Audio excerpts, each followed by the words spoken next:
আমি আর দেবাশিস যখন ক্লাইম্ব করলাম 2010 সালের আগে কোনো বাঙালি সিভিলিয়ান বাঙালি এভারেস্ট ক্লাইম্ব করেনি, সেটাও একটা ব্যাপার।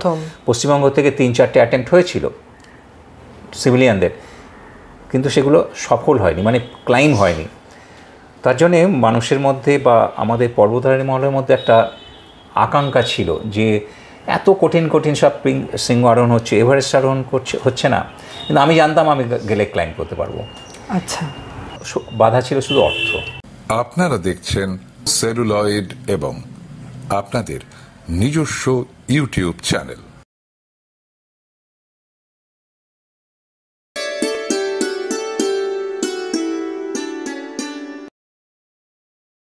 সেটা 2010 সালে আমার ওই ক্লাবের ম্যাকের যখন বয়স 25 বছর, আমরা তখন ঝাঁপিয়ে পড়লাম এভারেস্ট আরোহণ করার জন্যে। অর্থ বাধা ছিলই, কিন্তু দেখলাম অনেক হাতে এগিয়ে আসলো। আচ্ছা, মানে তখন কি সাধারণ মানুষরাই আপনাদের ওখানে লোকাল বা মাউন্টেনিং ফিল্ডেও আমরা সেরকমভাবে চেষ্টা করলাম, আমরা দিলাম, আমার ব্যাংক দিল, এরকমভাবে অনেক হাত এগিয়ে আসলো। এবং আরেকটা ইয়ে হলো, আমরা জেনে গেলাম যে একজন দুজনও যাওয়া যায়, টিম হিসাবে না গেলেও হবে। কোনো ইন্টারন্যাশনাল টিমে কতজন গেছিলেন? ওটাতে আমরা প্রায় 15 জন ছিলাম, কিন্তু আমি আর দেবাশিস একটা আলাদাভাবে ওই দলে জয়েন করেছি, আমাদের সব এন্টিটি আলাদা ছিল। তো এভারেস্টে আমার সব ওই নেপালের দিক দিয়ে যাওয়ার কোনো প্ল্যান ছিল না, ছিল হচ্ছে চায়নার দিক দিয়ে, কারণ খরচ কম। কিন্তু ওখানে টিবেট একটা গন্ডগোল ছিল ভারতবর্ষের সঙ্গে, তাই ওরা পারমিশন দেয়নি, ভিসা দেয়নি। না দেওয়ার জন্য একদম লাস্ট মুহূর্তে আমাকে ঢুকতে হয় নেপালে। যদিও প্রাথমিকভাবে কিন্তু নেপালই ছিল, মানে সাউথ কলের রুট বলে, কিন্তু সেটা সম্ভব হয়নি কারণ ওই অর্থের জন্যে, ওদিকে যেহেতু খরচ কম। তো এদিকে যখন গেলাম তো সেই জানতাম শুধু এদিকে তেনজিং নরগে, এডমান্ড হিলারি এদিক দিয়ে ক্লাইম্ব করেছে, পড়াশোনাও কিছু করিনি এদিক দিয়ে। ভাষা জানতাম, খুমবয়েস ফল বা এরকম দু একটা নাম। তো সেই যখন বেস ক্যাম্পে পৌঁছালাম, তারপরে যখন খুমবয়েস ফলে গেলাম, খুমবয়েস ফলে ফুটিফাটা গ্লেসিয়ার একটা, যখন ল্যাডারের ওপর দিয়ে পার হতে হয়, আর সেই ল্যাডারগুলো মানে ক্রিভাসের ফাটলগুলো কখনো 8 ফিট, 10 ফিট, 20 ফিটও হয়।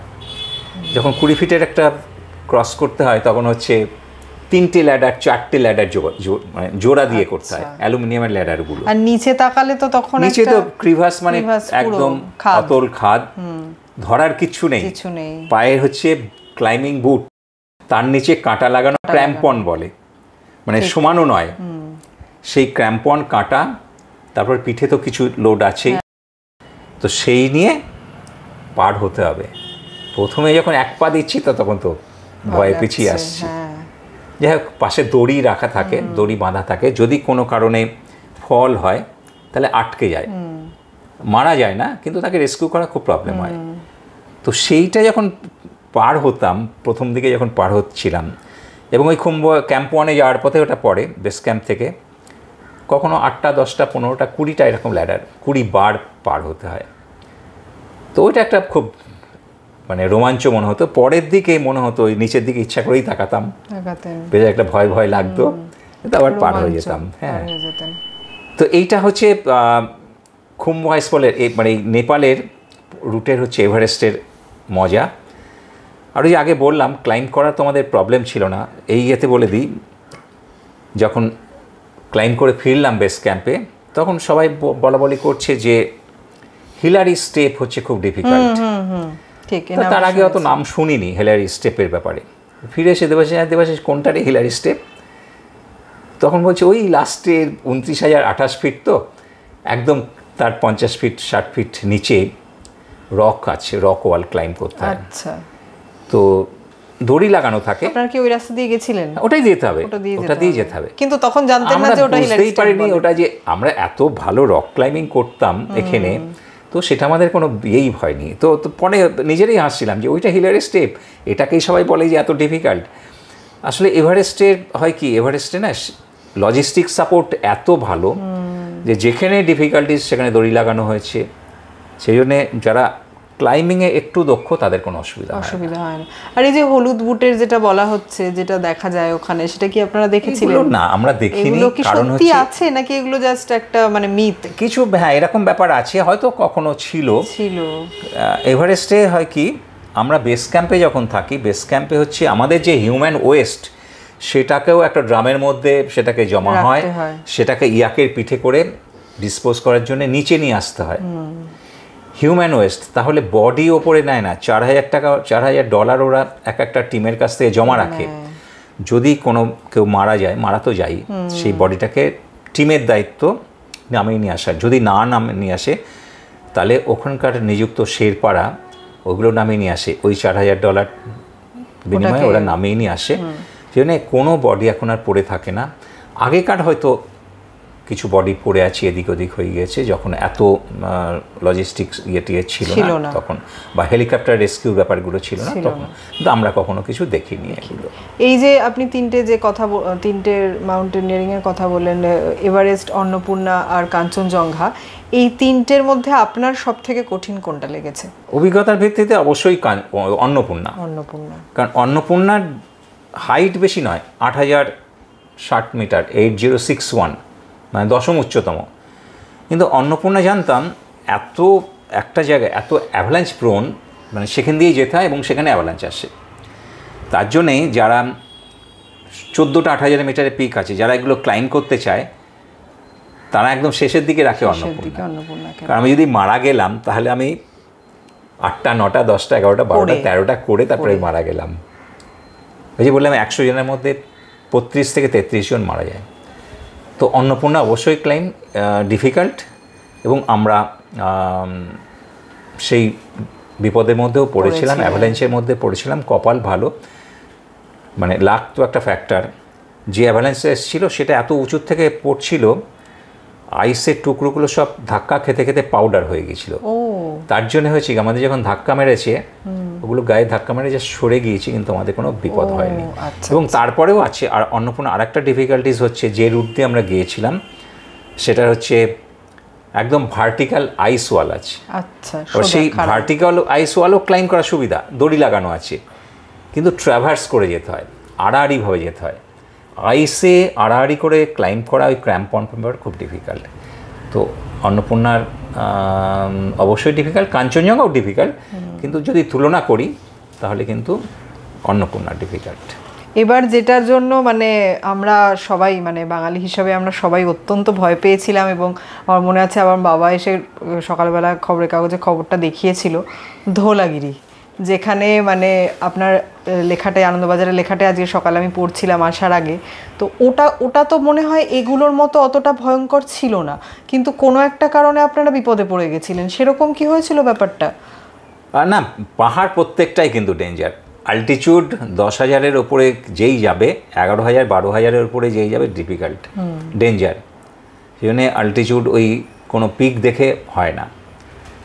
এবার এক একটা শৃঙ্গের এক এক রকম তার, মানে এটার ক্ষেত্রে কি মানে কিভাবে আপনারা বিপদে পড়লেন? এখানে অ্যাক্সিডেন্টটা আমার যেটা হয়েছিল সেদিনকে যখন লাস্ট ক্লাইম্ব করছিলাম, মানে সামিট করতে যাচ্ছিলাম, একটা নির্দিষ্ট অক্সিজেন নিয়ে যাওয়া হয় একটা নির্দিষ্ট টাইমের জন্য, সেই পর্যন্ত থাকে, তারপরে শেষ হয়ে যায়, রেগুলেট করা যায়। তো আমার অক্সিজেনটা বিকাল 3টে বেজে গিয়েছিল, মানে অক্সিজেন ফুরিয়ে গিয়েছিল। তো ক্লাইম্ব না করতে পেরে আমরা ফিরছিলাম। আচ্ছা, সেটাও কারণ হচ্ছে একটা অ্যাক্সিডেন্ট হয়েছিল অন্য একজনের, আচ্ছা, আমাদের সামনেই। তো সেই দিকে আমরা ব্যাক করছিলাম, ব্যাক করতে গিয়ে এক্সস্টেড হয়ে পড়ি, অক্সিজেন যেহেতু ফুরিয়ে গিয়েছে, বসে পড়ে আমার আর ওঠার ক্ষমতা ছিল না। তো it was a near fatal case basically.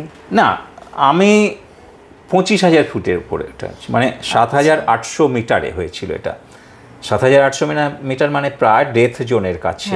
8,000 metre হলে ডেথ জোন, মানে খুব বেশি নামতে পারিনি।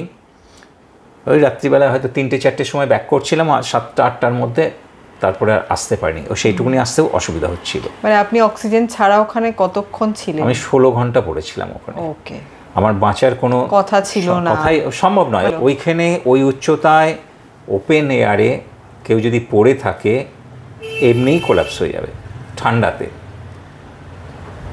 আমি যদি এইখানেই কলকাতায় রাস্তাতেই যদি শীতকালে বাইরে পড়ে থাকি, আমি কোলাপস হয়ে যাব একদম। ওটা হচ্ছে বললাম 25,000 ফিট উচ্চতায়, আমি অক্সিজেন নেই, এমনি তো অক্সিজেন 1/3 প্রায়, এমনি আমার অক্সিজেন ফুরিয়ে গেছে। তার আগের দিন আমি বেরিয়েছি, তো সার্ভাইভ করার কথা ছিল না। মানে সেটা আপনার পুরোটাই মনে হয় মনের জোর এবং ফিজিক্যাল স্ট্রেংথ, মানে আপনার লাং ক্যাপাসিটি সবকিছু এতটাই ভালো ছিল। অবশ্যই আমি যখন সার্ভাইভ করে গিয়েছি সেটা একটা কারণ। অবশ্যই পরের দিন আমার নিচে একজন শেরপা ছিল 3 নম্বর ক্যাম্পে, দাওয়া অংচু, ও আসে, এসে আমাকে অক্সিজেন দেয়, একটু সুস্থ হই, তারপর অনেক কষ্টে সে আমাকে নামায় 2000 ফিট, এবং তারপরের দিন সেখান থেকে হেলিকপ্টারে করে আমাকে 22,500 ফুট উঁচু থেকে হেলিকপ্টারে করে আমাকে এয়ারলিফট করে, ওই লং রোপ বলে টেকনিকে, সার্ভাইভ করে যাই আমি। বাকিদের মানে ওই অভিযানে বাকিরা যারা গেছিল তাদের কি অবস্থা হয়েছিল? ওই সময়ে ওই আমার উপরে যে অ্যাক্সিডেন্ট হয়েছে জুয়ানজো গাড়া, সে 2 দিন বেঁচে ছিল, তারপরে সে আসতে পারছিল না, পায়ের চোট পেয়েছিল। নিচ থেকে যখন শেরপা গিয়েছিল 2 দিন পরে, তারপরে সে মারা যায়। ওর সঙ্গে একজন শেরপা ছিল, সে সার্ভাইভ করে যায়। একজন জাপানিজ মহিলা, তারও এরকমই অবস্থা হয়েছিল। ওই আমি যখন 8টা সাড়ে 8টা পড়েছিলাম, উনিও আর এগোতে পারেননি, হেল্প হেল্প বলতে বলতে উনি মারা যান, অক্সিজেন শেষ হয়ে গিয়েছিল।